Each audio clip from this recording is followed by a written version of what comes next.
नाजरीन, आज की सच्ची घटना जो हम आपके सामने पेश कर रहे हैं, ये महाराष्ट्र प्रदेश की राजधानी मुंबई से करीब 34 किलोमीटर दूर एक थाना है भिवंडी।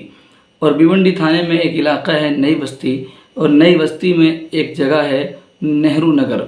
नेहरू नगर की ये घटना है, और घटना इस तरह की है, आप सुने और इससे सबक हासिल करें।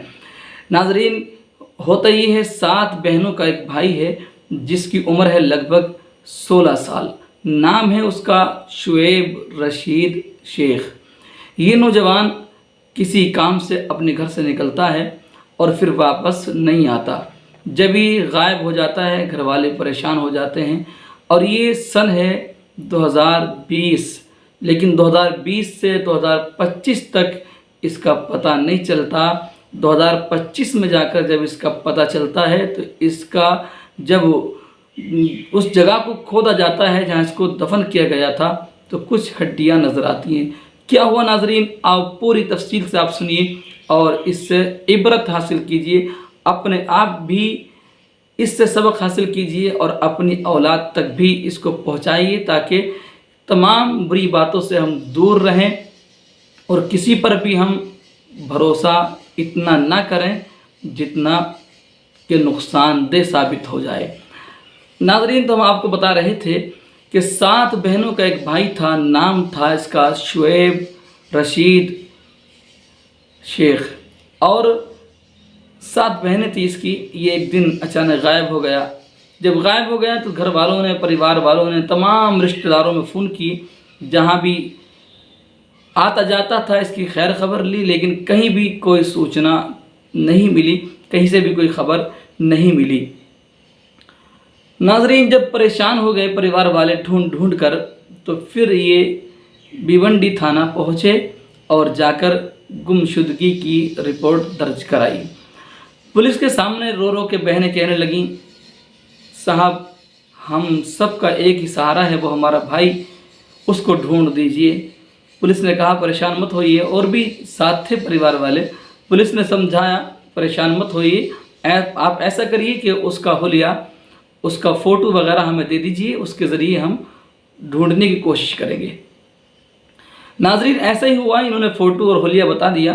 पुलिस ने ढूंढना शुरू किया, लेकिन पुलिस को कोई ख़ास कामयाबी हासिल नहीं हो रही थी, कोई कामयाबी नज़र नहीं आती थी। और पुलिस भी धीरे धीरे इस केस को भूलना चाहती थी, लेकिन माँ और बहनें रोज़ दूसरे दिन थाने पहुंच जाती और रो रो के अधिकारियों के सामने फरियाद करती। बहनें कहती थी हमारे भाई को ढूंढ दो, हमारा एक ही सहारा है। और माँ कहती थी मेरा एक ही लाल है, मेरे लाल को तलाश कर दो। यकीनन दर्द भरी कहानी है। बहनें जिनका एक ही भाई हो वो कितना सदमे से चूर होंगी, और वो माँ जिसका एक ही बेटा हो वो किस तरह बर्दाश्त कर रही होगी।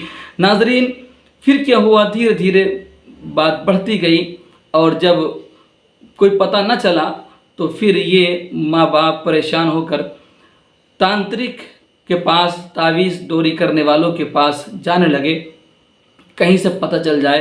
किसी ने कहा फला मज़ार शरीफ पर जाओ, वहाँ चले गए। किसी ने कहा हाजी अली की दरगाह पे जाओ, वहाँ चले गए। हर जगह इन्होंने कोशिश की, मुरादें मांगी, मन्नतें मांगी, लेकिन कोई सुराग नहीं मिला, कोई पता नहीं चला। तो एक महल्ले में ही एक मौलाना साहब रहते हैं, नाम है उनका गुलाम रब्बानी। मस्जिद है बराबर में घर से, इनके शुएब के घर से करीब 20 मीटर दूर, सिर्फ 20 मीटर दूरी के फासले पर एक मस्जिद है, और मस्जिद के बराबर में उन मौलाना साहब की दुकान है अपनी, और वो दुकान भी करते हैं।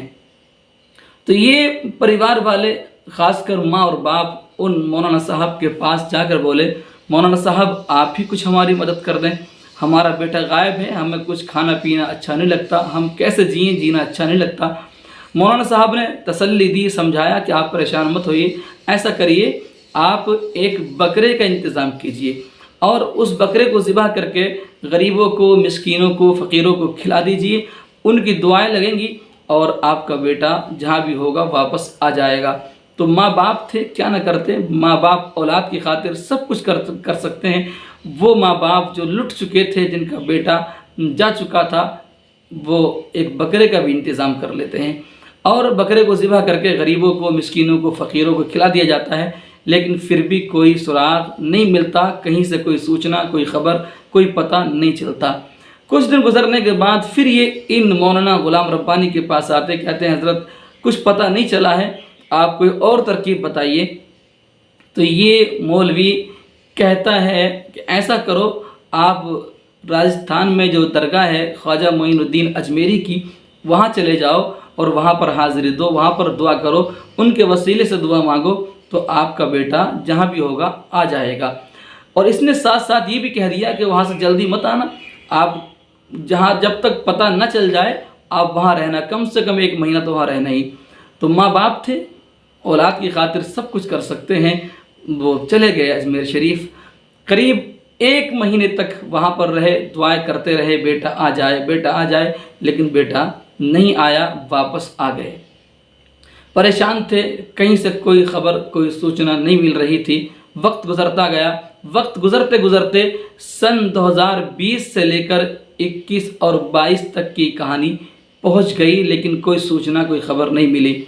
जब सन 2023 का मामला चल रहा था, तो उसी बस्ती का, नेहरू नगर का ही एक इंसान अपनी पत्नी को लेकर थाने पहुंचता है और जाकर वो पुलिस से बताता है कि हमारे महल्ले में एक मौलवी है जिसका नाम है ग़ुलाम रब्बानी, उसने मेरे बेटे के साथ ज़्यादती की है, मेरे बेटे के साथ गलत काम किया है, गंदा काम किया है, आप मुकदमा दर्ज करिए और उसको गिरफ़्तार करिए। पुलिस ने मुकदमा दर्ज कर लिया और उस मौलवी को गिरफ़्तार कर लिया। गिरफ़्तार करके थाने ले आए, लेकिन न जाने किस तरह ये मौलवी थाने से फ़रार हो गया। और ऐसा फ़रार हुआ कि अब पुलिस को ढूंढना मुश्किल हो गया। पुलिस ढूंढती रही, लेकिन कहीं पता ना चला। जब पुलिस इसकी तफ्तीश कर रही थी, इसको तलाश कर रही थी, तो इस दरमियान एक फ़ोन किसी मुखबिर का और आया और उसने बताया, साहब वो जो मौलवी है जिसको तलाश कर रहे हैं, जिस पर अब मुकदमा दर्ज हुआ है, अब से 3 साल पहले भी एक मुकदमा दर्ज हुआ था एक नौजवान लड़के की गुमशुदगी का, जिसका नाम शुएब रशीद था। वो मुखबिर बताता है कि साहब ऐसा लगता है कि इसी मौलवी का हाथ उसके गुम करने में भी है, कि उसको जो ख़त्म किया है इसी मौलवी का हाथ लगता है। अब पुलिस को भी शक हुआ कि हाँ ऐसा हो सकता है। पुलिस ने और मेहनत की और उसको तलाश करने की कोशिश की, तो पता ही चला कि वो मौलवी हिमाचल प्रदेश में किसी मस्जिद में इमामत कर रहा है। पुलिस ने टीम बनाई और हिमाचल जा पहुंची। जहां पता चला था पहुंचे तो पता ये चला कि हाँ मौलवी साहब थे, लेकिन वो इमामत छोड़ के जा चुके हैं। ऐसा लगता था जैसे किसी ने बता दिया हो कि पुलिस आने वाली है, आप निकल जाइए। मौलवी वहाँ से गायब हो गया। पुलिस ने फिर भी तलाश किया, लेकिन फिर भी उसका कोई पता न चला। तलाश करते करते काफ़ी दिन गुजर गए। 2023 से लेकर 2023 का ये मामला था जब मुकदमा दर्ज हुआ था इस मौलवी पर। 23 गुजर गई, 24 गुजर गई, 25 लग गई। और जब 25 में पता चला कि ये मौलवी फला इलाके में है, तो पुलिस ने बिना किसी ताख़ीर किए एकदम दबिश दी और जाके मौलवी को गिरफ़्तार कर लिया। जब थाने ले आए, थाने लाने के बाद मौलवी में सख्ती की, तो मौलवी से जब पूछा सख्ती से, तो मौलवी ने जुर्म कबूल कर लिया। और उस केस के बारे में जो 2022 में हुआ था, जो लड़का 16 साल का जिसका नाम शुएब रशीद था जो गायब हुआ था, उसके बारे में पूछा सख्ती के साथ, तो इसने कबूल कर लिया कि वो मैंने ही मारा है। जैसे ये सुना तो सब हैरत में पड़ गए। फिर पुलिस ने ये भी मालूम किया, ये बता तूने क्यों मारा, तूने कत्ल क्यों किया?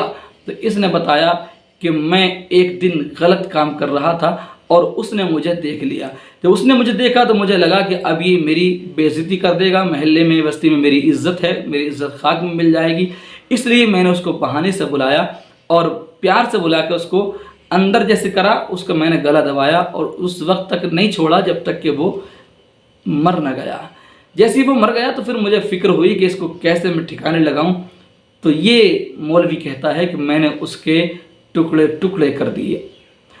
और मैं ही सोच रहा था कि टुकड़े टुकड़े फेंक दिया करूँगा, कुत्ते वगैरह खा लिया करेंगे, पता नहीं चलेगा। लेकिन एक दिन जब कोई टुकड़ा उसका मैं फेंक के आया तो मुझे घबराहट हुई। मैं मुझे ऐसा लगा कि मैं पकड़ा जाऊंगा।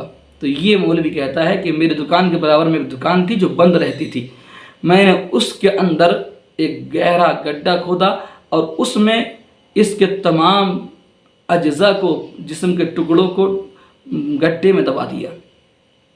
और गड्ढे में दबाए हुए ये सब उसी दिन की कहानी है जिस दिन ये बच्चा गायब हुआ था। करीब 5 साल गुजर चुके थे।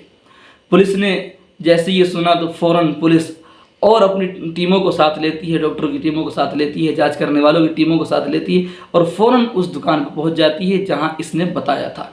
और जाके जैसे ही उस गड्ढे को खोदती है दुकान के अंदर, तो उस गड्ढे में कुछ हड्डियां गली हुई मिल जाती हैं, जिससे लगता है कि हाँ यहाँ पर ये दफन किया गया है। उसकी जांच के लिए लैब भेजा जाता है। लैब से पता चलता है कि हाँ ये शुएब का ही कंकाल है, ये शुएब का ही लाशा है। फिर क्या था नाजरीन, ऐसा हंगामा हुआ कि हर तरफ शोर मचने लगा कि इसको हमारे हवाले करो, इस मौलवी को हमारे हवाले करो, इससे हम बदला खुद लेंगे। यहाँ तक कि उसको जेल में डाल दिया गया और अब वो जेल की सलाखों के पीछे है। नाजरीन, ये कहानी सुनाने का मकसद आपको परेशान करना नहीं है, किसी की तौहीन करना नहीं है, दिल दुखाना नहीं है। मकसद ये है कि आप किसी के पास बग़ैर किसी साजो सामान के, बग़ैर होशियारी के हरगिज़ ना जाएं। जब आपको लगे कि आपने किसी को चोरी करते हुए पकड़ लिया है या आपको लगे कि मेरा जाना मुनासिब नहीं है, तो आप बिल्कुल मत जाइए। न जाने किस भेष में कौन इंसान बैठा है। लिहाजा अपना ख्याल रखिए, अपनी हिफाजत खुद कीजिए, अपने बच्चों की हिफाजत कीजिए। गुजारिश है, कहानी से आप कुछ ना कुछ ज़रूर सीखे होंगे। हम दुआ करते हैं हम सब खुश रहें, आबाद रहें। गुजारिश है वीडियो को शेयर कर दें, चैनल को सब्सक्राइब कर लें। फिर मिलेंगे किसी और कहानी के साथ, जब तक के लिए अल्लाह हाफिज़।